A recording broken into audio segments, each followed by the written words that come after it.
Hello and good day. I'm David Boles, and this is Boles.tv. Hey, it's Boles.television, coming to you live from the East Coast of these United States. Well, as you can see today, I am wearing my cat shirt. Is this a holiday top, or is it not? I'm voting yes.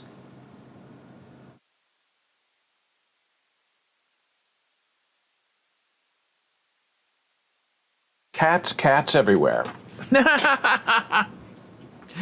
Hey, we know how to have fun here on Boles.tv. And the way we get there is through crazy cat shirts. Well, I hope you're having a wonderful day, and I know you'll have a good tomorrow. And so many things, interesting things, strange things to discuss and share today. One of them is an email that was sent out from a local university about a check scam. And the reason I'm going to share it with you today is because it is very well done and very well explained. Because we've talked about this sort of before, where people wait outside ATMs and say, "Hey, I'm trying to deposit, I'm trying to deposit my check, but I don't bank here. So can I turn over my check to you? Deposit the check for me because my card's not working, and then, my check is $300. So you withdraw $300 and give me $200, and you get to keep $100. That's the way the scam works. And people, astonishingly, fall for that scam. And they do it, I believe, because they're nice people. They're scared. They don't want to be in trouble. They don't want trouble. These people tend to hang out outside of your bank, the door, so you have to walk past them. Or worse, they sit inside the lobby of your bank. And they watch you, trying to see if they can get your PIN code. And if you're alone, even if there are cameras all around, who's going to come and help you? If the person inside the vestibule is there waiting for you to leave or to come out, and they know you're probably going in there to either deposit money or get money, because that's where the money is, at the bank. So you try to leave, and they stand in your way and say, "Oh, by the way, give me your money, give me a tip, I'll hold the door for you." It's all sort of a societal ransom that you can pay to play. So if you're hoping to withdraw money from your bank and you look inside and there are people who are not using the terminal but like sitting there, if you go into a terminal after hours at a bank terminal to get money, people don't want to hang out there. They want to go in, get their money, and leave. So if you see somebody kind of like laying down or sitting, waiting for something or someone, that someone is you, the call is coming from inside the house, well, you're going to be in trouble, because people are very changed today, and these bad actors know where you live, in that you've come into the bank to get your money. And so your money becomes their money. Does it sound like I'm scaring you? I'm not trying to scare you, but here's the email that was sent out, and the word is, send this to everybody. So this is a scam that's being run around the New York University area. And it's important to know because there are a lot of students there, international students who are out on their own for the first time. Sort of a bad time, though, because the semester's over, and students, as far as I know, are kind of gone. So the students you're trying to scam are probably local students who are maybe just a little bit smarter than the students who come from, somewhere like the Midwest, like Nebraska or Iowa, where they tend to be a little more trusting and want to be a little bit more helpful. So here's how this scam runs, and it's going to sound very familiar, and it's incredibly effective. Here's how the scam works. The individual scammer poses as an NYU student. and says they need cash to cash a scholarship check to remain in good standing with the university. Now, I don't know if they're running this scam on other students or if they're running this scam on people who, look like they have money, because NYU's is in the middle of Greenwich Village. It's a very expensive area. So maybe there are people who are easy to scam. I don't know. Then the scammer individual, I wish they would call him the scammer. Don't say the individual. It's very policey. It's very sophisticated talk. That's not how you talk. You got to say the scammer. The scammer then asks someone to deposit the check and follows them to a local bank. So they're not necessarily hanging out outside your bank, but they're hanging out like at Washington Square Park or outside a ritzy apartment building. Says, hey, do you think you could help me? After receiving the funds in cash, the individual lets the person who cashed the check keep a small amount, right? That's what I told you. Here's a check for $300. You withdraw $300, give $200 to me, and you keep $100. That's how they scam people. There's no such thing as free money. Nobody wants to do you any favors that you don't know. Strangers who are trying to help you on their own without you asking for help are to be avoided. The check, the scholarship check that they give you to deposit, eventually bounces, of course, leaving the person who cashed it responsible for a negative balance in their account. And that's how that other scam works that I told you about. They give you a check, you deposit it, you give them money, and then, a week or two later, you get dinged for the $300. So you've not only just lost $300, you gave away $300, although they let you keep $100. I don't know why people fall for this. I think they can get something for nothing. Now, here's where it gets really specific and interesting. Checks provided by this individual scammer may bear some NYU branding. Now, that's clever. Though none are official, and all of the checks are made in the amount of $980 or $980.25. Now, I don't even think NYU sends students checks anymore. I think it's all electronic. You pay electronically. If you have a overage in your balance where, you're due a refund, NYU deposits it directly back into your bank account. They don't do checks, as far as I know. So the warning goes on, be wary of anyone you don't know asking you to become involved in a banking transaction, particularly involving handing over cash. So campus safety, here's the description of the subject, and this is what they want out there. Description of the subject. The individual is described as medium complected. Okay, that's a code phrase for not black, not white, but in the middle. I think you need to be more specific than medium complected, because medium complected could depend on your exposure to people who are very dark skinned and very light skinned. White skin, black skin, medium skin. As medium complected and male presenting, there are people who say this whole description is very woke, right? Skin color, male presenting, with a slim build. Now, I'm sure there are some people who will be offended by that. What do you mean by slim build? Are you saying that fat people are not appropriately built? So, it's a skinny person with tannish skin who's a guy.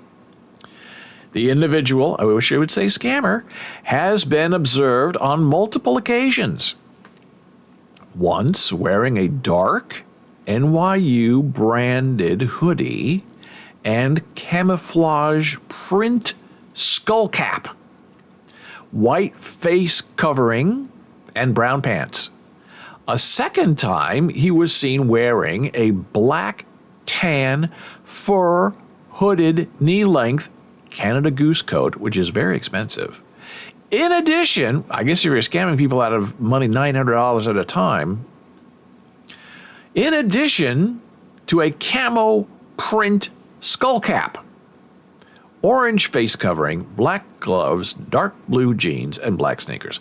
Now, there's sort of a saying going around, if you are, walking on the streets of a big city, an urban city like Chicago or New York City, and you see like a group of kids who are like hanging out together and they're not really doing anything, those are people looking for trouble, right? And if they have a mask on of any type, you can assume they're probably not up to any good, because really, people who are outside now don't necessarily, usually ever now, wear a mask, because we know better.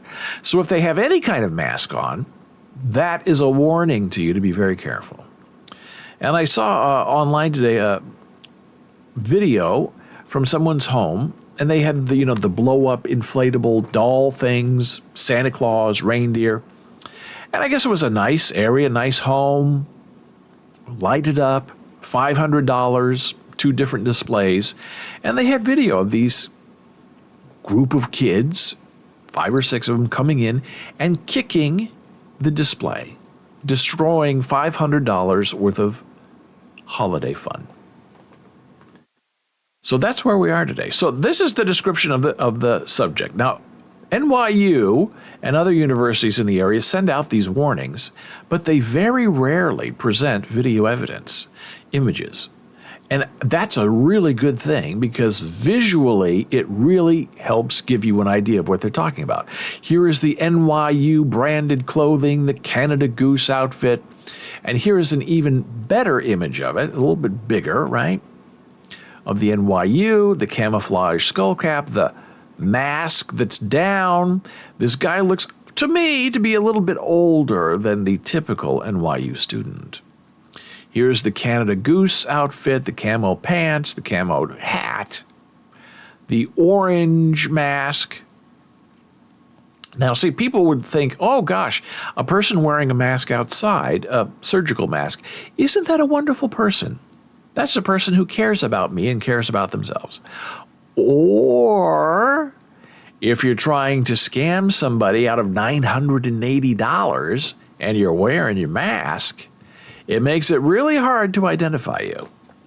So NYU campus security is stepping up their game by being very specific, very detailed, and now providing images, because that whole area, Greenwich Village area, is packed with video surveillance, as is now most of the major touristy school places in New York City, because people want safety, people want observation.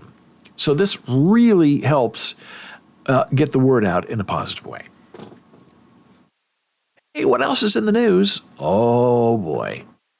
We talked about that tremendous scam a week or two ago, where the president of Harvard and Pennsylvania and MIT went to Congress and were eaten alive because of their stance on not protecting students from Israel and over promoting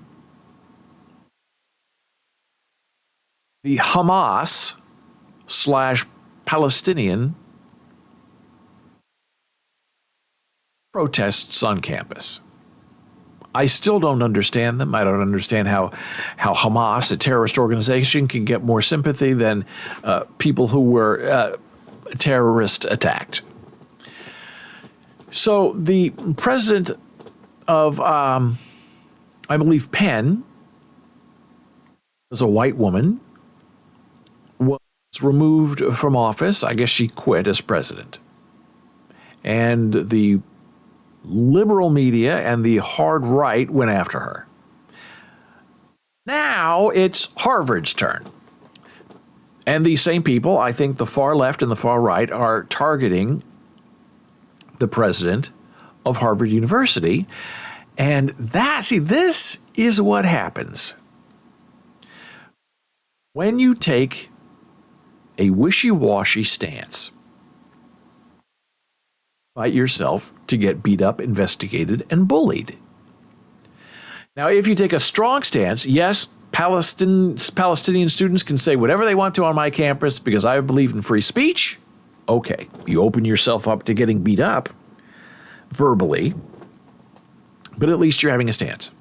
Should students from Israel, should Jewish students be protected by the university? Yes or no? Yes, they should.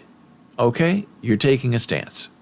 Well, the problem this university professor, president, Harvard, President Penn, had is they were like, well, should students be protected? Well, is protest allowed by it? Well, it was terrible and ridiculous and insulting. So now the Harvard president, who is a black woman, is refusing to resign. There is pressure all around her to get her out. And there are some faculty core members who say, no, she should stay, give people a second chance. Well, when there's blood in the air, blood in the water, controversy, there are people around who want to finish the job, to complete the theoretical kill. And the New York Times is now going after this Harvard president. Harvard finds more instances of duplicative language in the president's work. So now this has shifted from Hamas and terrorism and Jewish students being protected. It has now moved into the realm of, is the president of Harvard a fraud? Is the president of Harvard a cheat? Fight that when you're wishy-washy. And now the pressure's on. I don't know if she can survive this because now they've gone after her in not yes or no terms, but are you right or wrong?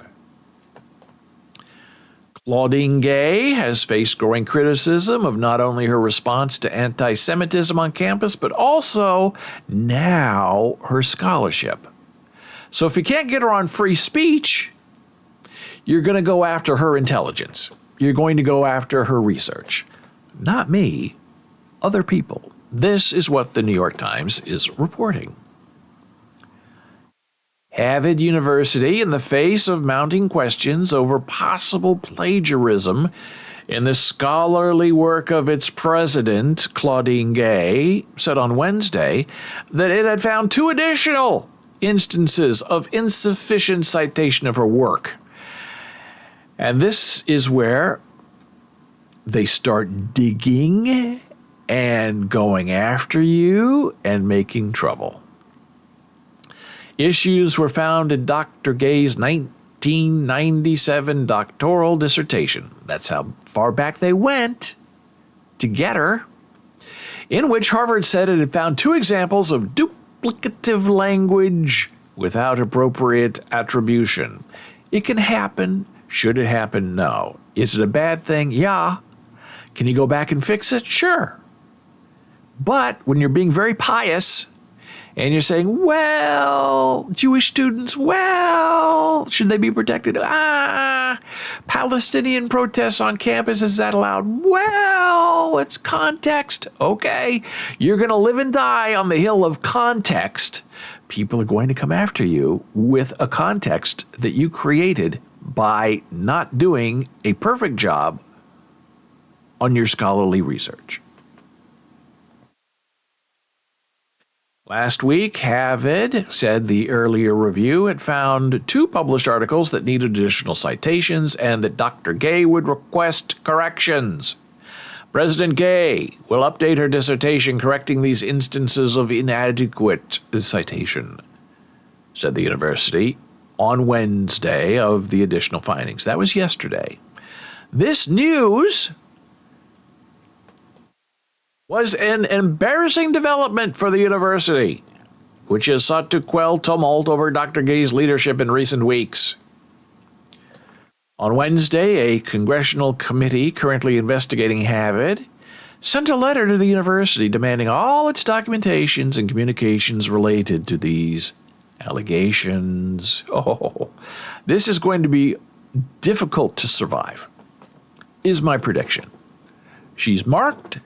She wants out. They're going to put her out. A week ago, Dr. Gay seemed to survive concerns about her response to the October 7 attack on Israel and charges of anti-Semitism on campus, only to be faced with criticism of her scholarship. Wednesday's news had raised more questions about the process by which the university board, known as the Harvard Corporation, had handled the plagiarism allegations against Dr. Gay, and if it had been overly lenient with her. So that was yesterday. They're a pack of wolves and their honor. This is the article from today in the New York Times. Excerpts from Dr. Claudine Gay's work. Here are 5 examples of work by President Claudine Gay of Harvard that have been spotlighted by critics who have accused her of plagiarism. I'll put all these links in our Boles.tv live area, live stream link area on Discord. Here's the link again to our Discord server, so you can go and read all about these things on your own. I will not go into deep detail on this, but there is the president, a black woman with very thick glasses, and they're going after her. So today, the New York Times, continuing, Harvard's president, Dr. Claudine Gay, is accused of lifting words, phrases, and sentences from other sources without a proper attribution. Most, if not all, of the examples below are written in technical and academic jargon, not meant to convey sweeping or original ideas. So, there's one accusation of plagiarism. Plagiarism is when you use the words and ideas of other people, sometimes copy and pasting today, and you don't attribute to the source where you got that information. Another accusation. Now, how can a Harvard University professor survive this? The New York Times now, for 2 days in a row, is going after you and plastering your face all over their newspaper. It's going to be a growing problem. I don't know how you escape this. Even if you go back in time and revise and fix what you are accused of plagiarizing, Doris Kearns Goodwin had the same kind of problem with one of her books. A couple of images that were misattributed somehow, and she took a hit to her reputation. But she was not the president of Harvard University. So the people are going to say, well, this is Harvard. It's the top university in the United States of America. We have a higher standard of expectation and behavior than other universities, so she has to go. I think it's coming. We'll see what happens. Now, speaking about the Ivy League, this is a very interesting topic. Nearly everyone gets A's at Yale. Does that cheapen the grade? Now, this is about grade inflation, and we've talked about this a lot of times in the past. Now, the theory goes at these elite institutions like Harvard and Yale that, this is what the students say, hey, we are the top students in these United States. That's why we're at Yale. That's why we are at Harvard. Because we're the best.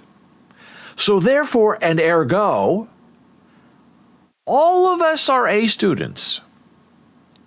And therefore, all of us, by the default of who we are and how we got here, deserve to get an A in every class we take. Because we are all A students, we will all earn A's, no one can take that away from us, meow meow. That's what the students say. Now, the universities and the professors usually say, okay, no. Yeah, you may be a straight A student in, Podunk, Nebraska. But this is Harvard. This is Yale. You come here, the competition is going to be different. And an A student in Nebraska might be a C student in Harvard. But the students don't believe that. The students think, hey, I get A's all my life. I'm an A student. So they get very, very upset if they get anything below an A. Now, a university will say, look, a passing grade, a good grade, is a 2.0. That's a C grade. It's not terrible. It means you're average. You pass the class. Now, if you get below a 2.0, then you might be in academic trouble, but you probably won't be kicked out. So a 2.0 is like, the minimum expectation of a university student. Well, you try telling that to an elite student, hey, a C grade is a great grade. They're furious. They tell you off. And these same students that you talk to, and they get an A minus, which is an A grade, they will be just as insulted and as furious getting an A minus as they are if you were to give them a C minus. This is the mentality. So how do you get out of it? Now, there's some professors who just don't care. They want to take the money and run. They don't care about learning. They don't really care about their students. They just give everybody an A. They get great reviews from the students and feedback. Oh, this is the greatest teacher ever. Gave me an A. And then the university looks at that and says, my goodness, every single class for the last 3 years, every single student's received an A grade. That is statistically impossible if the university cares enough to ask. But if all the students are getting an A grade and they're happy and giving good reviews and paying their $60,000 a year tuition, what does the university care? The university should care, but the university doesn't care. Now, I taught at a major university on the East Coast, a religious university, and I was told directly by my boss, you cannot have, not me, but he told the whole faculty, you cannot have more than 2% A grades in your class, because that is the statistical average of people at this university who earn an A grade in these particular courses. And if you give more than 2% of your students an A, you're not grading right, you're not doing your job, you will not be brought back. Now, that's a big threat. And that goes against every expectation of the student in your class, even though they know they're at a very strict religious institution. So what do? You grade hard, students are furious, give you terrible reviews, and nobody wins. The integrity of the university is not preserved because the students are furious and mad, and the students who get an A minus are as angry as the students who get, B's and C's. It's a no-win situation, especially if you're an adjunct, because the full-time faculty, especially the tenured faculty, doesn't care. They just many of them, give everybody an A. What do I care? I'm full-time faculty, I have tenure. It's the adjuncts who do all the hard introductory teaching, who are expected at certain universities to grade hard to teach these students a lesson. It's not a good place to be. A report found close to 80% of grades in the A range last year. A pandemic-era bump has stuck. I'll put this article also on our Discord server with a link. Nearly 80% of all grades given undergraduates at Yale last year were A's or A minuses, part of a sharp increase that began during the coronavirus pandemic. Oh, it's been going on longer than that, and appears to have stuck, according to a new report. The mean grade point average was a 3.7 out of 4, also an increase over pre-pandemic years. The findings have frustrated some students, alumni, and professors.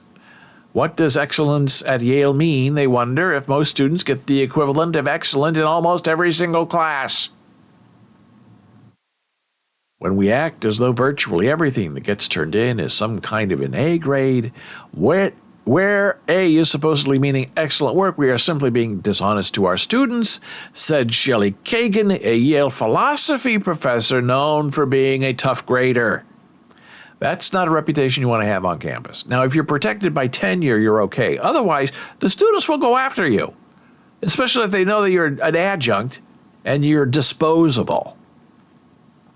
And the university knows you're an adjunct and that you're disposable, so you do the dirty work that the full-time faculty won't do. The trend has scrambled the very meaning of grades themselves. Students no longer think B means good, and an A is the new normal. Yale's cluster of A's and A minuses has been rising for years. In the 2010-2011 academic year, 67% of all grades were A's and A minuses. By 2018-2019, 73% were all A's. The figure spiked during the pandemic. 82% of Yale grades were in the A range. Last year, the figure was 79%. So it's going to be interesting to see how Yale gets out of this, because students are not going to put up with it, and they're going to protest, and they're going to be furious because they said, I am an A, I'm a genius, and you're only grading me to keep your curve down. Hey, in other news, a very interesting article about the Tolkien estate winning a court order to destroy fan fiction, a fan's Lord of the Rings sequel. So this is a story about a person who went out and decided to take all the characters and ideas of Lord of the Rings, create their own sequel to the books, and then create, I guess, a television show based on this fan fiction book that was put out. Is very bizarre and very confusing. And this person, I guess, eventually went against the Tolkien estate, and the Tolkien estate went after this person. This person said, I'm only enhancing your product. The Tolkien estate said, we don't want you to enhance our product. We don't need you. So now this person lost and has to pay the legal fees of Amazon and Tolkien estate to resolve this. Now, I was always told by people much wiser and older than me at the time, if you're going to, write a musical or a play or a book, write it yourself. Don't go out and, find a movie and write a musical based on that movie if you don't have the rights, because you'll be taken down and you won't make any money off of it. It's like somebody said, polishing a car that you don't own. You go up to somebody's car, you spend, 5 hours washing and polishing it. You feel, oh, look what I've done. I've made this car beautiful. And the owner of the car comes out and says, yes, thank you very much, and gets in the car and drives away with a beautiful car that you washed and polished. And you get absolutely nothing in return. Well, interesting, right? That's what this guy did. He polished and washed Lord of the Rings, and now not only gets nothing, but is going to go into the minus category by about $100,000 because he has to pay lawyers that were not his. It's a very bizarre thing. So I've always been taught, look, if you're going to write a musical or a play, write it as a book first, then you do the adaptation of your book to the live stage or the musical stage. And so at every point where there's a publication or a performance, you, as the original author, get all the money and you don't have to share it with anybody else. And that makes sense. And the Broadway stage, unfortunately, is really, at its core, musicalizing movies. People who can write songs, go to the owners, the rights owners of a movie, make a deal with the movie to make it into a musical. It's just all very disappointing, very bizarre. And so the musicalization might win awards, but if there's money to be made, it goes back to the person who created and owns the rights to the original movie. So I will put this article also as well in our Discord server, because these are interesting topics that should be discussed and examined in a variety of interesting ways. Now we're going to move on to this idea of AI bot art. We've talked about DALL-E, we've talked about Night Cafe, talked about Adobe Firebird, we've talked about Microsoft DALL-E, and now Midjourney, which has been our longtime favorite, just today upgraded from version 5 to version 6. And now we're going to take a look at that. If I can find it. Where'd it go? Now, the thing about version 6 is it has this, I'll say, uncanny ability to finally be able to integrate text into an image. Now, the images are different. I have only run a couple of quick tests, and I can say that the text in the image part is better. It finally does it. DALL-E has been doing it, 3, has been doing it great for a long time. Well, a month or two. Whereas, fixing my face, whereas Midjourney has not been very successful in allowing one to create an image with text. Oops, it's still not working. Wait a minute, I'm going to fix it. No. Meow. Yes. Yeah, there we go. Okay, so this is the test we'll do. This is a test. So I'm going to work on some images with you right now, and we're going to see what we can create to really test the new Midjourney. My favorite test, as you know, is a cat riding a motorcycle. And that's it. That's the whole prompt. Now, this is going to pop up, and there's no text on this, but we will test text in a minute. We just want to see where our baseline is. That's what my heart doctor always says. Well, we have to do a plethora of tests. Why? There's nothing wrong with me. Well, we need a baseline. So when something does go wrong with you, we can track it and know where you were when you were good. And all of this is just a way to make money.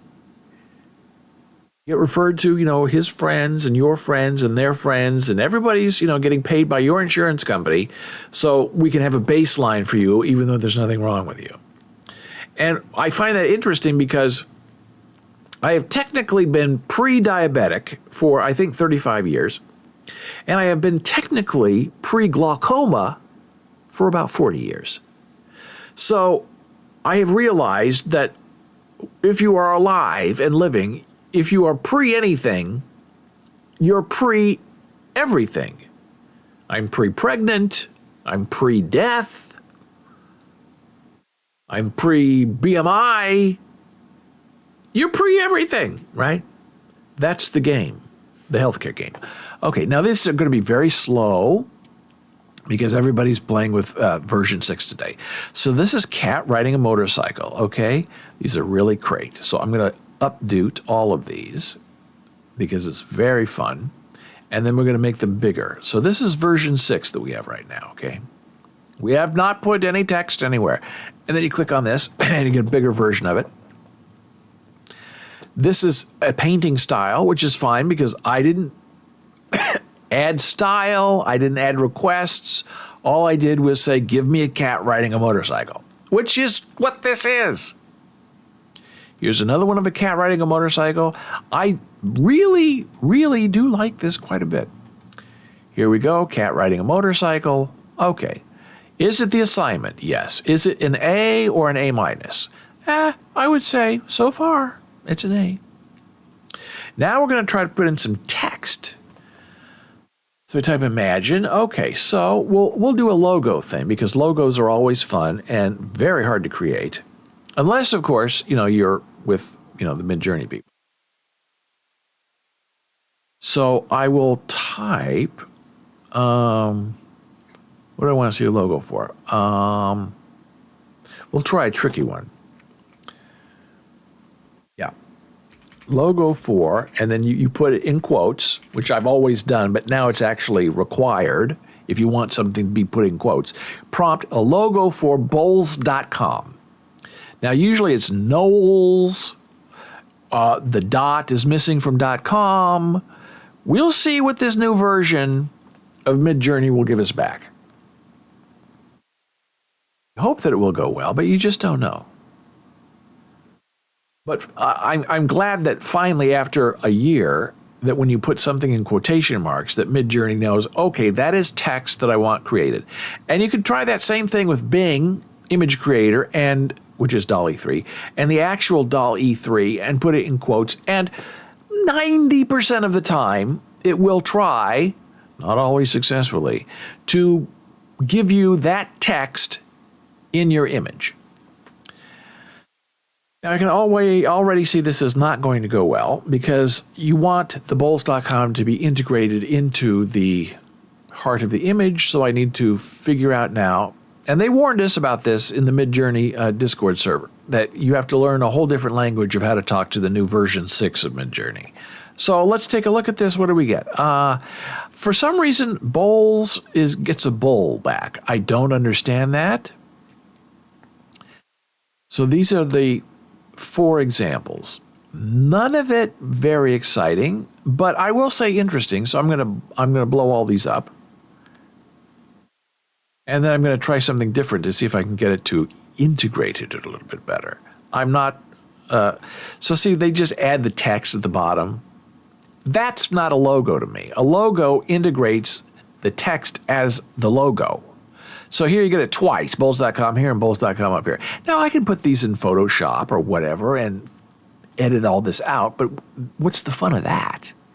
You want to see, they put an at there, that's interesting.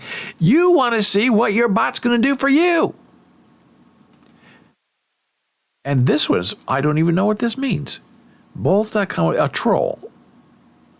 Or is it an elf? I don't know. And then you can upscale subtle, which is also new, upscale creative, which is also very new.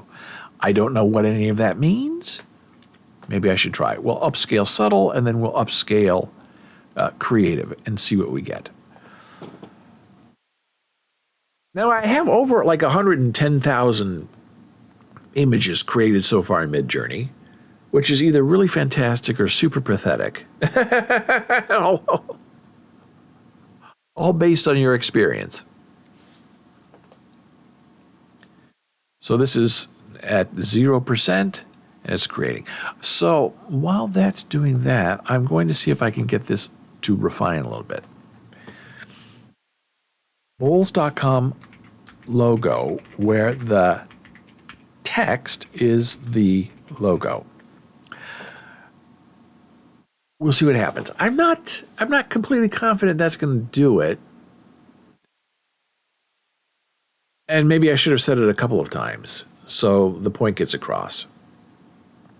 But a lot of these art bots are not, logical thinkers. Now, a chat bot is sort of a logical thinker. That's what it is. It's a computer.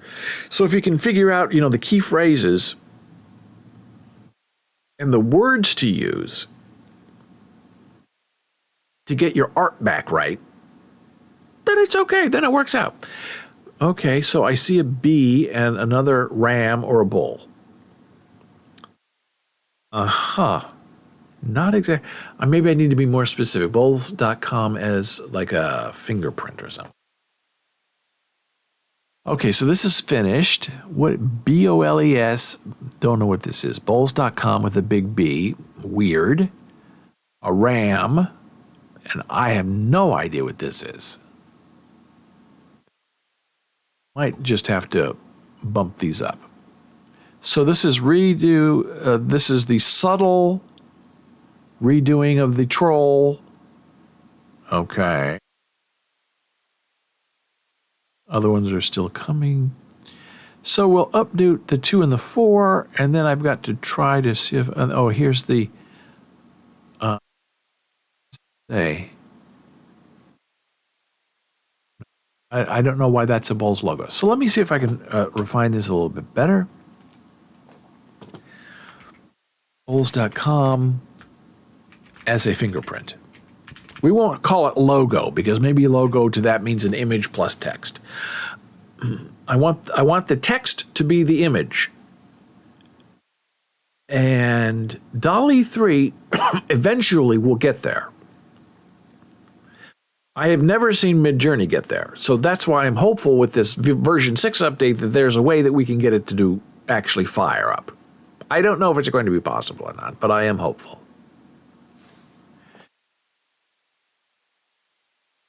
This is the other upscale, Boles.com, a B with a BU. It's very weird. Okay, it's still creating Boles.com as a fingerprint. Thinking. And I'm sure if I were more elaborate and said, make it meow, it might do that. But I did put Boles.com in parentheses, which means it's supposed to be text. And I can see right now this is not going well. Oh. So what it's doing is giving me a fingerprint and then putting, Boles.com in little tiny text at the bottom. These are really super interesting images, but it's not what I'm trying to get. So I'm going to updo all of these because I can't see them very well. But I'm going to try to do it again. All right, so here's the larger versions, Boles.com. I love the image. It's an interesting fingerprint. The handprint as a fingerprint is really super cool. I just wish that, Boles.com were in the fingerprint.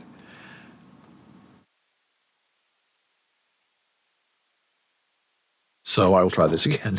One more time. Oops. Imagine Dragons. Boles.com.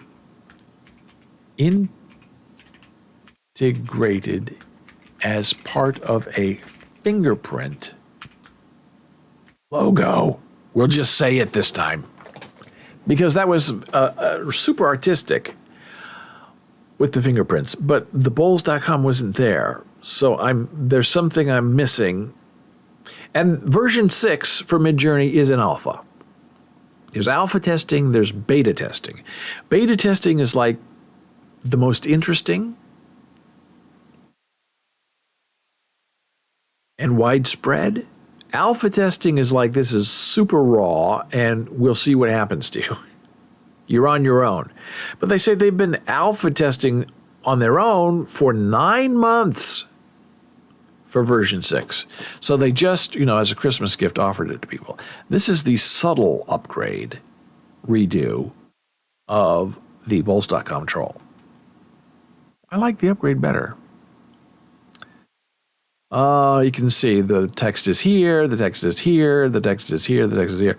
This is not very interesting. I don't know why it's not going well. And why am I using a fingerprint? Just because I think it's kind of interesting and challenging. So this is done. Okay, Boles.com here. This, trying. This, no, this, no. So we have to update all of these because then we're going to ask it to, get really creative. And then maybe it will. So we'll say upscale creative. Upscale creative. This one is the closest we've come so far, but it's not, it's just on the outside. They didn't put it in the fingerprint. It's not that hard. I've come very close, very interesting results with DALL-E 3, but none of them I'm using because it's really not perfect. But at least DALL-E 3 understands making text as part of a fingerprint. This is also very bizarre, upscale creative, and we'll just see if we get back a result that makes any sense.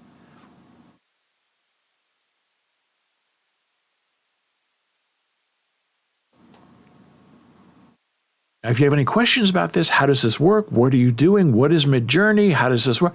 You can just go to our Discord server. Here's the link. I will give it to you in chat again in case it's disappearing. You can go there, join the server, post a question wherever you want to post a question, and I will answer you. We're very happy to meet new people and help people and find out what you're thinking and what's going on.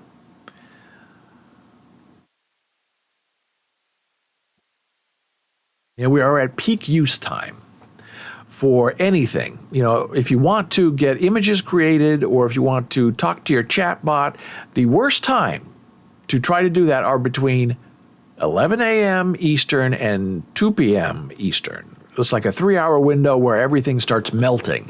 And of course, that's, when I'm most active and doing my stuff.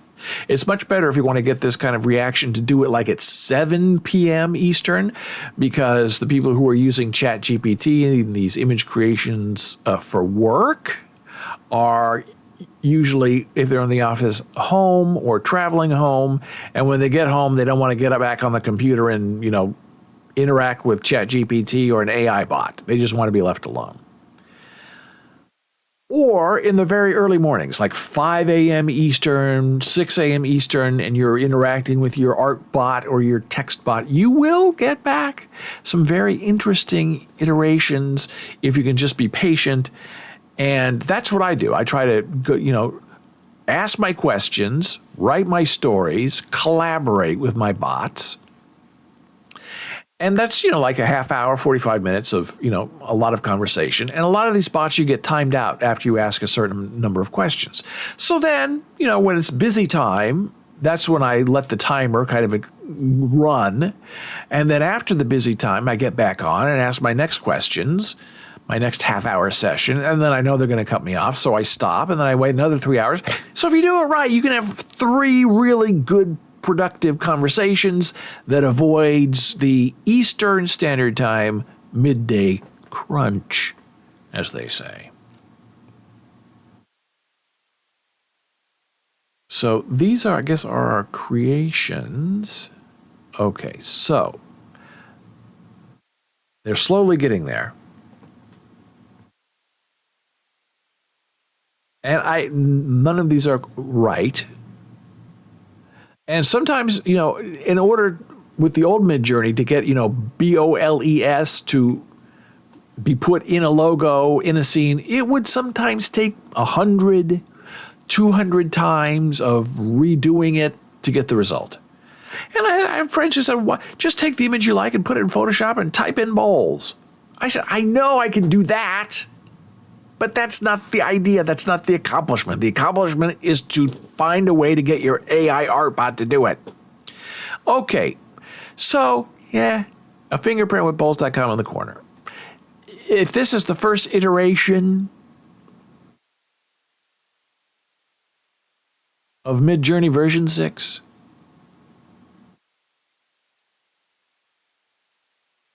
using text, not super impressed. I will continue to upscale these just because I have an obsessive personality. Boles.com, I don't really understand. It's adding a lot of artifacts and junk of stuff that I don't recognize or know. Boles.com, fingerprint. It's interesting. I just wish it would incorporate it better. So I'll keep banging on this, but I'm not going to waste your time anymore. We've had a wonderful chat today about what it means to be human. Watch out for the scholarship scam that's waiting for you on the streets of New York City. We talked about the trouble at Harvard and how the president may not last into the new year. Now, maybe the president there will be saved by the new year, but I don't know if you can survive the New York Times going after you every single day in print. We discussed stealing from The Lord of the Rings and Tolkien, polishing a car and washing a car that you don't own. And we took a look at version 6 of Midjourney. It's going to be a very interesting new journey. A lot of people are going to recreate all of their favorite prompts just to see what they get back as a result. And that's what I'm going to be doing, because new is usually always better. New and improved.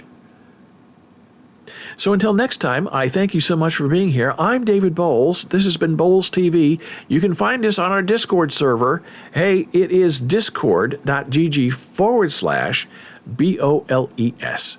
See you there. See you then. See you next time. Take care. Be well. Bye.